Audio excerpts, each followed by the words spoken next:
Bir-birinizde mınдай dağlığınızды қармап қоялычы достар, келіңіздер, ұқпайды үшін oldu. Bir-birinizдің dağlığınızды, желкеңізді қармап қоялы.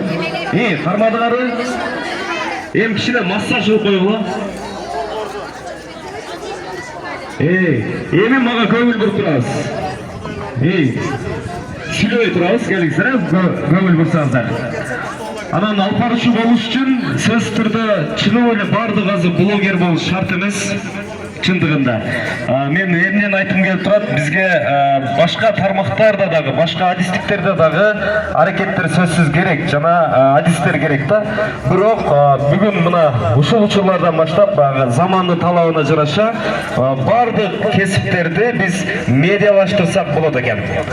Доктор болобу, инженер болобу, же болбосо айтышник болобу, же башка тармактын кесиптеринин эси болобу, бардык адамдар өзүнүн кесибин мына ушул медиа тармак аркылуу раскрутка жасап, рекламалап, жарнамалап, ийгиликке жетсе болот.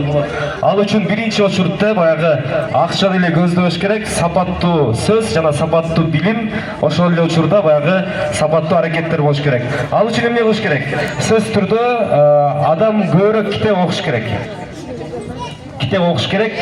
Мен мисалы алпарчы болуп телевиденияга чыгарда сөз түрдө менин эң чоң устатым бул күзгө.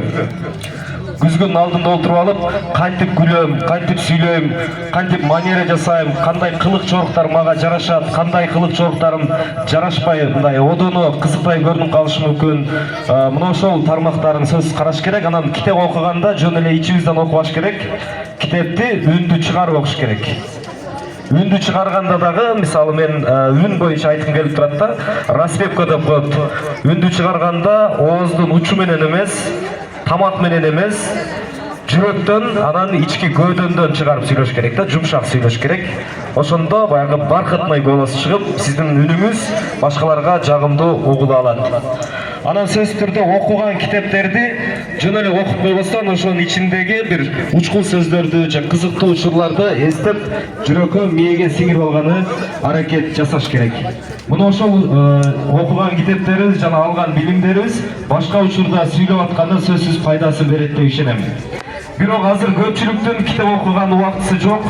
Бардыгыбыздын колубузда телефон. 24 saat болгон болсо, ошонун 16 saаты, 15 saаты кечке телефондо өткөзөбүз. Бирок китепти биз телефондун ичине да алып кирдик. Мисалы азыр эле YouTube'га кирип карасаңыздар, аудио китеп дегендер бар, укма китеп деп коет кыргызчасы. Мына ошол аудио китептерди сөз түрдө кулагыбызга наушник менен угуп,